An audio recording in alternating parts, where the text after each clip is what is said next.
ये है class 10th history NCERT का हमारा चैप्टर 4 थर्ड क्वेश्चन जो है हम इस वीडियो में करने वाले हैं।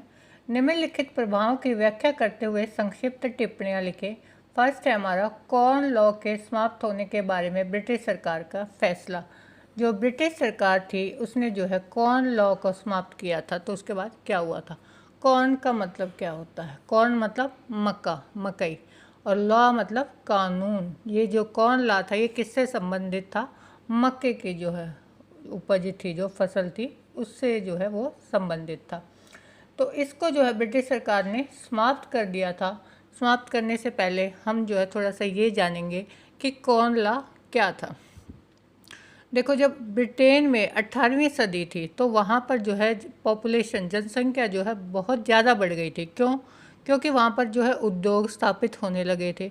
अब उद्योग स्थापित होने लगे तो वो ज़्यादा से ज़्यादा लोगों को अट्रैक्ट कर रहे थे, मतलब वहाँ पर रोज़गार की तलाश में है वो ज़्यादा से ज़्यादा लोग आ रहे थे। तो क्या हुआ कि 18वीं सदी में जो है ब्रिटेन में जो है जनसंख्या बहुत ज़्यादा बढ़ गई।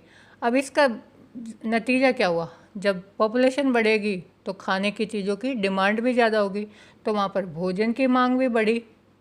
अब मांग बढ़ेगी तो क्या होगा? जो सूदखोर हैं वो क्या करेंगे? अपनी जो है चीज़ों का जो है वो रेट बढ़ा देंगे, तो उससे क्या होगा? महंगाई बढ़ने लगी। अब दूसरी तरफ क्या हुआ? ब्रिटेन के जो बड़े बड़े भूस्वामी थे उन्होंने जो मक्का था, मक्का जो है वहाँ पर ज़्यादा मात्रा में यूज़ किया जाता था, तो उसके आयात पर, मतलब जो है दूसरे देशों से मंगवाने पर उन भूस्वामियों ने जो है सरकार के ऊपर दबाव बनाकर क्या किया? पाबंदी लगवा दी। उस जो मक्के के आयात पर जो पाबंदी लगवाई थी उसको हम कहते हैं कॉर्न लॉ। ओके, अब देखते हैं हम।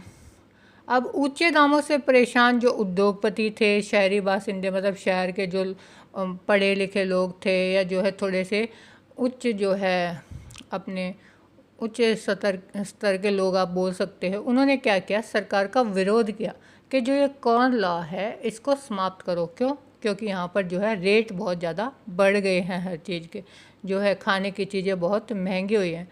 तो सरकार ने क्या किया? सरकार ने दबाव में आकर उस कॉर्न लॉ को समाप्त कर दिया।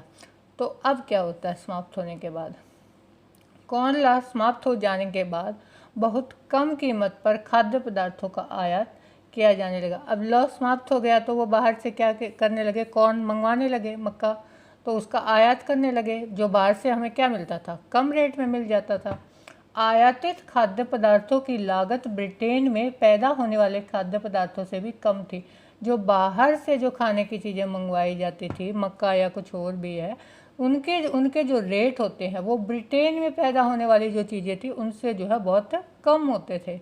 ब्रिटिश किसानों की हालत बिगड़ने लगी। अब क्या हुआ कि अगर हम वही सामान खरीदते हैं ना मार्केट में जो हमें कम रेट में मिलता है, तो हम जो है ब्रिटेन में उगाया हुआ जो है मक्का क्यों खरीदेंगे अगर हमें बाहर से लाई हुई चीज़ सस्ते दामों पर मिल रही है? तो वहाँ के जो किसान थे ब्रिटेन के, अब उनकी हालत बिगड़ने लगी। क्यों?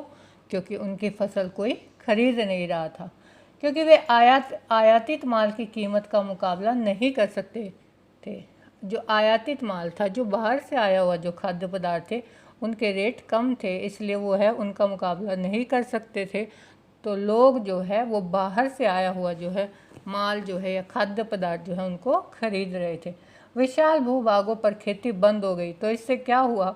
अब किसान क्या करेगा? अगर किसान ने कोई फसल उगाई, अगर वो अपनी फसल को बेच ही नहीं पाएगा, वो घर में पड़ी पड़ी जो है सड़ जाएगी, खराब हो जाएगी, तो वो क्या करेगा? वो खेती बंद कर देगा, फसल उगाना बंद कर देगा।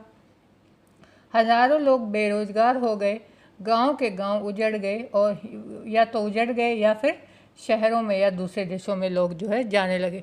अब क्या हुआ? लोगों ने जो है अपनी खेतीबाड़ी बंद कर दी, वो बेरोजगार हो गए, तो उन्होंने क्या किया? अपने गांव को छोड़ना शुरू कर दिया और काम की तलाश में जो है वो शहरों में या जो है मजदूरी करने के लिए आसपास के दूसरे देशों में वो लोग जाने लगे। तो ये था हमारा कॉर्न लॉ। आपको वीडियो अच्छी लगी हो तो मेरे चैनल को सब्सक्राइब कर लीजिए, और आपको अगर ये हैंड रिटन नोट्स चाहिए तो मैंने डिस्क्रिप्शन में मेल आईडी दिया है, वहाँ आप मुझे मेल कर दीजिए।